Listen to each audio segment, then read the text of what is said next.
அன்பான சகோதர சகோதரிகளே, தேவ பிள்ளைகளே, இயேசு கிறிஸ்துவின் கிருபையும் சமாதானமும் உங்களுக்கு வரட்டும். இந்த காலத்திலே நான் பரிசுத்த வேதாகமத்திலிருந்து சில வார்த்தைகளை கொடுக்கிறேன். தயவு செய்து கேளுங்கள் சகோதரரே, கேளுங்கள்.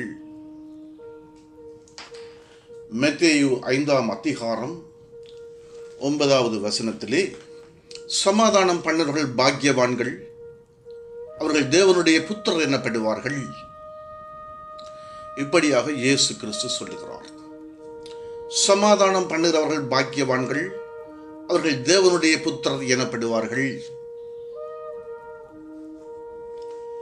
யாக்கோப்பு 4ஆம் அதிகாரம் 1வது வசனத்திலே, உங்களுக்குள்ளே யுத்தங்களும் சண்டைகளும் எதனாலே வருகிறது? உங்கள் அவயங்களில் போர் செய்கிற இச்சைகளால் அல்லவா? உங்களுக்குள்ளே யுத்தங்களும் சண்டைகளும் எதனாலே வருகிறது? உங்கள் அவயங்களில் போர் செய்கிற இச்சைகளால் அல்லவா? அன்பான சகோதர சகோதரிகளே, தேவ பிள்ளைகளே, இது ஒரு யுத்த காலமாக இருக்கிறது. இஸ்ரவேலும் ஈரானும் யுத்தம், ரஷ்யாவும் உக்ரைனும் யுத்தம், இன்னும் சின்ன சின்ன யுத்தங்கள் நிறைய இடங்களில் நடந்து கொண்டிருக்கிறது. இந்த யுத்தங்கள் மிகப்பெரிய அழிவை கொண்டு வருகிறது. முதலாவது உலக யுத்தம், 2வது உலக யுத்தத்திலே நாங்கள் தெரிந்து கொண்ட பாடங்கள் அழிவும் நாசமுமாக இருக்கிறது. ஆகவே யாருடைய அழிவிலை நாங்கள் சந்தோஷப்பட வேண்டாம். அது இஸ்ரவேலா இருக்கலாம், யூதரா இருக்கலாம், முஸ்லிம் சகோதரா இருக்கலாம். யாருடைய அழிவிலும் நாங்கள் சந்தோஷப்பட வேண்டாம். உலக சமாதானத்துக்காக நாங்கள் வேண்டிக் கொள்ளுவோம். உலகம் மிகப்பெரிய துன்பத்தை சந்திக்கப் போகிறது. ஆகவே யாருடைய அழிவிலையும் யாருடைய வெற்றி தோல்விலையும் நாங்கள் சந்தோஷப்பட வேண்டாம். முதலாவது உலக யுத்தம், 2வது உலக யுத்தத்திலே நாங்கள் தெரிந்து கொண்டது அழிவும் நாசமும் மிகப்பெரிய அழிவை சந்தித்திருக்கிறது. ஆகவே நாங்கள் அழிவிலே சந்தோஷப்பட வேண்டாம், அது யாராக இருந்தாலும் சரி. ஏனென்று சொன்னால் மத்தேயு 5ஆம் அதிகாரம் 9வது வசனத்திலே இயேசு கிறிஸ்து சொல்லுகிறார், சமாதானம் பண்ணுவர்கள் பாக்கியவான்கள், அவர்கள் தேவனுடைய புத்திரர் எனப்படுவார்கள். ஆகவே நாங்கள் சமாதானத்துக்காக வேண்டிக் கொள்வோம். யாருடைய அழிவிலையும் அல்லது வெற்றி தோல்வியிலும் நாங்கள் சந்தோஷப்பட வேண்டாம். வாக்குவாதங்கள் வேண்டாம், பொறாமைகள் வேண்டாம், சண்டைகள் வேண்டாம்.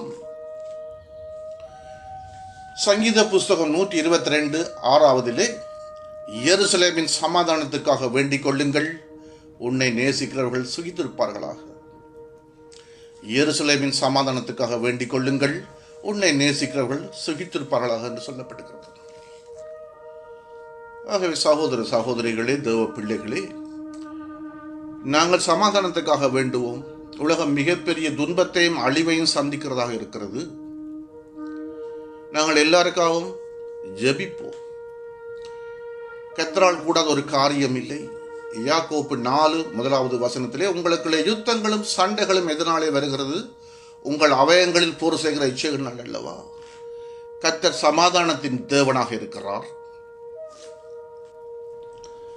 ஏனென்று சொன்னால் இயேசு கிறிஸ்துவை பற்றி சொல்லும் போது ஏசாயா 9வது அதிகாரம் 6வது வசனத்திலே, நமக்கு ஒரு பாலகன் பிறந்தார், நமக்கு ஒரு குமாரன் கொடுக்கப்பட்டார், கர்த்த தத்துவம் அவர் தோளின் மேல் இருக்கும், அவர் நாமம் அதிசயமானவர், ஆலோசனை கர்த்தர், வல்லமை உள்ள தேவன், நித்திய பிதா, சமாதான பிரபு எனப்படும். ஆகவே இயேசு கிறிஸ்துநாதர் சமாதான பிரபுவாக இருக்கிறார். அதனால அவர் சொல்லுகிறார், சமாதானம் பண்ணுவர்கள் பாக்கியவான்கள், அவர்கள் தேவனுடைய புத்திரர் எனப்படுவார்கள்.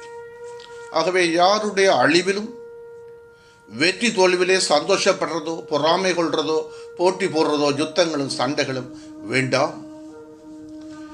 மிகப்பெரிய பாடமாக இருக்கிறது.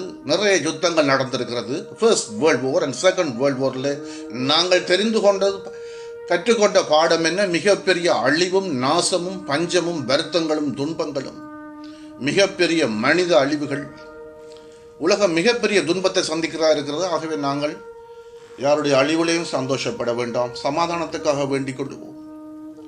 சங்கீதம் 122:6 எருசலேமின் சமாதானத்துக்காக வேண்டிக் கொள்ளுங்கள், உன்னை நேசிக்கிறவர்கள் சுகித்திருப்பார்களா என்று சொல்லப்படுகிறது. நாங்கள் சமாதானத்துக்காக வேண்டிக் கொள்ளுவோம். யாருடைய அழிவிலையும் நாங்கள் சந்தோஷப்பட வேண்டாம். அது யாராக இருந்தாலும் சரி, யூத சகோதரனாக இருக்கலாம், முஸ்லீம் சகோதரனாக இருக்கலாம், அல்லது யாராக இருந்தாலும் நாங்கள் இயேசு கிறிஸ்துவை ஏற்றுக்கொண்டிருக்க ஒவ்வொருவரும் சமாதானத்துக்காக வேண்டிக் கொள்ளுவோம்.